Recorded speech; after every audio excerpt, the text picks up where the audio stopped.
Dauphin Boulomatadi, je suis troisième de ma famille. Je suis artiste humoriste. J'ai plusieurs casquettes.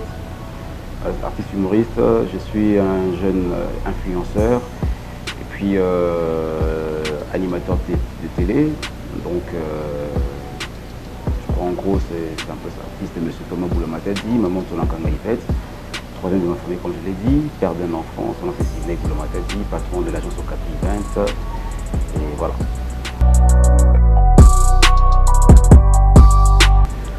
Bon, ça fait du bien. Je me dis que les objectifs que j'avais jadis lorsque j'étais enfant, que je voulais poursuivre, je suis en train de réussir ça. Donc ça fait du bien, ça fait plaisir. Bien que quelque part, c'est un tout petit peu aussi embêtant. Mais du moins, ça me fait plaisir parce que je suis quand même connu aussi. Je suis influent, comme je l'ai dit, et tout. Donc voilà.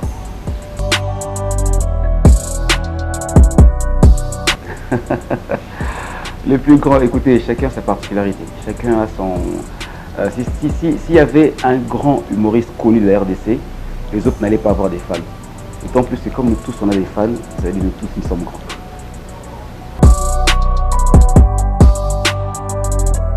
À savoir sur Dauphin, ce que vous devez savoir sur moi, j'ai beaucoup plus des ambitions que politiques parce que je me dis depuis longtemps que quand je côtoie facilement, s'il faut le dire, je côtoie vraiment facilement les politiciens ou les personnalités politiques. Et du coup, il y a certains qui m'inspirent, vu certains problèmes qu'il en trouve dans le pays. À notre manière, à notre côté, on sait aussi faire des analyses pour essayer de ramener un peu certaines solutions aussi, bien que ceux-là qui en font déjà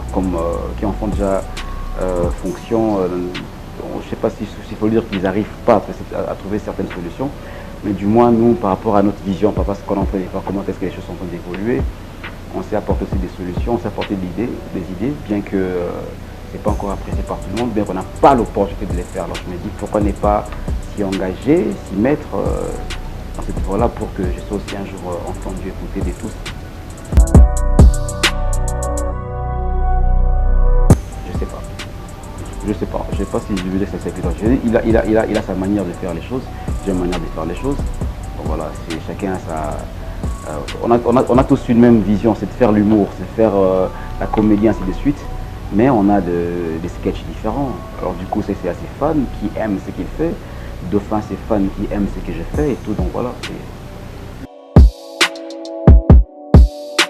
Les shows qui me rendent le plus fier, ce sont les shows où je rencontre les chefs d'État. Notamment Kabila, Fachi et puis Denis Sassou Nguesso. Me droguer? Oui, ma drogue c'est l'humour. Ma drogue c'est l'humour. Et moi je suis un dealer de l'humour. Oh là là là, une année de merde, excusez-moi le terme. Une année de merde 2020, une année vraiment de merde, une année de merde qui nous a un peu mis par terre financièrement, culturellement et tout ça, nous a mis vraiment par terre. 2020, en tout cas, je pense que ça doit être marqué, pas d'une pierre blanche, mais d'une pierre noire dans nos esprits. On espère que 2021, ce sera le contraire, quoi. On espère vraiment que ce soit les contraires de 2020. Mais déjà que dans notre pays, excuse-moi de le dire, je vais te la politique, mais ça s'annonce déjà mal. On a mal débuté l'année, on a fait de mal finir l'année avec ce qu'on a vu à l'Assemblée nationale, ça ne fait pas du tout bien. Alors on me s'est dit pourquoi chaque fois que, je ne sais pas si vous avez remarqué, ça fait au moins 5 ans, chaque fois que nous finissons mal nos fins d'année en RDC. Alors j'aimerais bien que le leader politique du pays, c'est là qui nous dirige, qui prennent un peu conscience de ce que nous sommes, qu'ils comprennent qu'ils sont humains, nous sommes aussi humains, et que chaque vie est une vie qui est sacrée. Mon défaut, je suis trop bon.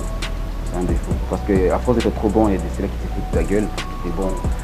Et à force d'être bon, il y a de ceux-là qui ne te comprennent pas, ceux qui te jugent autrement. Parce que tu cherches à rapprocher les gens, parce que tu cherches à être proche des gens, à être très bon. Moi, je me dis que c'est ça mon seul défaut, la bonté. Donc, être bon. Chez les Congolais, quand tu es bon, il y a des gens qui vont te chier là-dessus. Moi, je me dis que c'est un peu ça, quoi. Bon, les messages gênants que je reçois dans mes comptes, bon, je trouve plus ça gênant. Jadis c'était gênant, je trouve plus ça gênant quand tu postes un peu quand tu fais des PD. Avant, je trouve ça gênant, après je commence à trouver ça très normal. Donc voilà.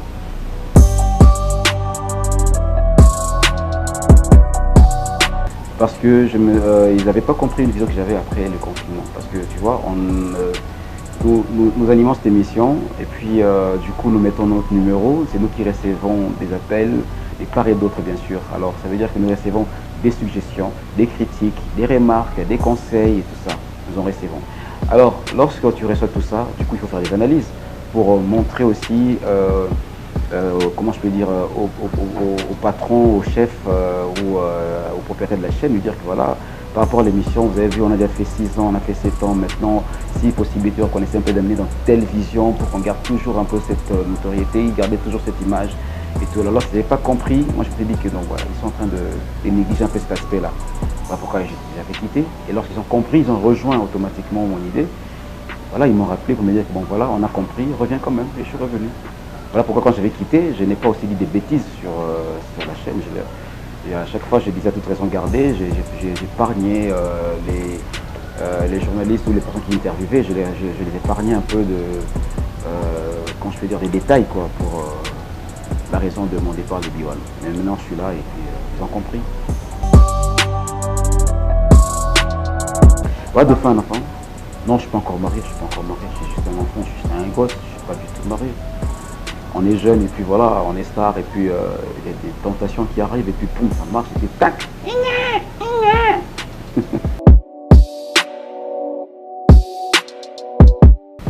Dauphin, gay, non. Non, je peux faire les gays. On est humoriste.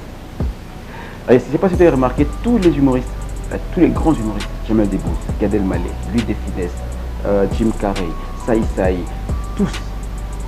Quand tu es un polyvalent dans l'humour, quand tu sais imiter, mais rien n'empêche aussi de faire la femme. Alors je sais qu'au Congo ça devient un peu un sujet très, excusez-moi le terme, ça devient un sujet bête pour ceux-là qui pensent que c'est ça. Tu peux imiter Kabila, ça marche, tu imites Fachi, ça marche, tu imites Sassou Nguesso, ça marche, et quand tu imites une femme, ça devient un sujet. Pour le blanc, ils trouvent ça normal, les Européens trouvent ça normal, les Américains trouvent ça normal. J'ai jamais compris pourquoi notre pays ici, c'est souvent comme ça. C'est pas mon projet, premièrement, d'abord c'est un projet de la chaîne. C'était une idée que le boss avait eu. Il s'est dit bon voilà, qu'il y ait chaque samedi, dimanche, qu'il y ait une émission de détente. Parce que le boss voulait un tout petit peu faire revenir les gens ou la population, cette ambiance du théâtre, comment je peux dire, Zaïre numéro 1, tu vois. Il y avait Zaïre numéro 1, il y avait Variété samedi soir, à l'époque des l'OZRT, Télé Zaïre à l'époque. Tu vois, il y avait un moment donné où les gens se retrouvaient aussi de Maman Ngébi, il y avait des humoristes qui venaient. Alors, l'ambassadeur Motamba, que je salue en passant, voulait qu'il y ait aussi un truc similaire, un truc pareil. Et puis du coup, il m'avait appelé. Moi, j'étais occupé dans d'autres chaînes. Il m'avait appelé, il y avait lui, il y avait les DG Toto et Neveu National qui étaient là aussi. Ils m'ont dit, voilà, si je peux prendre cette émission avec les DG, j'ai dit non, je ne pourrais pas, c'est impossible. Et du coup, ils ont dit à Neveu National, fais d'une pierre deux coups. Tu es et à la radio et à la télévision. Ça veut dire, à la radio, tu fais Rate pas ton neveu, à la télé, tu fais Zappe pas ton neveu. C'est le neveu qui avait commencé cette idée que la chaîne avait eue. Alors, ils ne se sont pas entendus avec Neveu National, il était parti. Et puis voilà, comme on dit, l'occasion fait de l'arrange, j'étais nulle part. Et quand l'ambassadeur m'a appelé, il dit tiens, ça tombe à pic parce que j'étais aussi nulle part. Et je suis allé rejoindre la famille Biwak. Et jusqu'à aujourd'hui, ça fait déjà 8 ans que j'ai les volants de cette chaîne, de cette émission. L'humoriste féminin avec qui je rêve partager la scène. Ici ou ailleurs, Claudia Tabo. Elle est connue, elle est forte, cette dame, elle a un truc. Voilà, Claudia Tabo, celle qui était au Comédie Club Jamel, c'est elle qui a fait la femme du président Bobo et tout ça là, elle est forte, elle est magnifique. Ici, bon déjà il faut dire qu'on a du mal à trouver les femmes qui font du stand-up. Elles sont à compter du doigt comme ça. Je n'ai pas dit que jusqu'à là ils ne m'ont pas convaincu, mais j'ai pas encore eu ces rêves là de voir non. Comme je l'ai vu sur scène comme ça, je rêve automatiquement de partager un peu une scène avec elle. Pas du tout. Quel surnom? C'est mon prénom. C'est vraiment mon prénom que mon père et ma mère m'ont donné lorsque j'étais gamin. Lorsque je suis né, Dauphin, c'est vraiment mon prénom. Vous le mentez dit, c'est le nom de la famille. Jonathan, je m'avais appelé Jonathan, moi.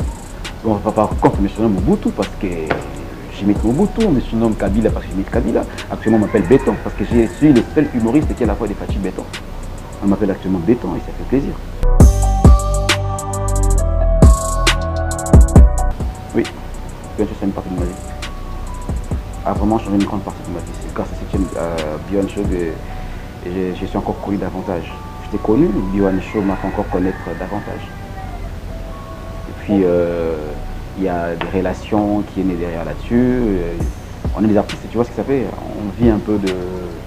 Quelque part, on est un peu flatteur et tout ça. Toutes les personnes qui nous soutiennent, qui, après t'avoir vu dans une émission, qui l'a plu, et puis t'as fait pas des vidéos sur un c'était magnifique. Tiens, je t'envoie un 200, un 500, un 1000, et puis voilà. Ça fait plaisir. 3 mots pour décrire le fan. Artiste, propulseur, et puis artiste, propulseur, et puis nationaliste.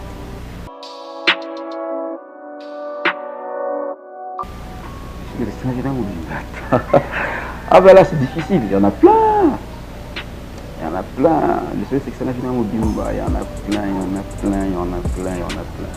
En tout cas, il y en a tellement plein que je ne saurais pas dire que...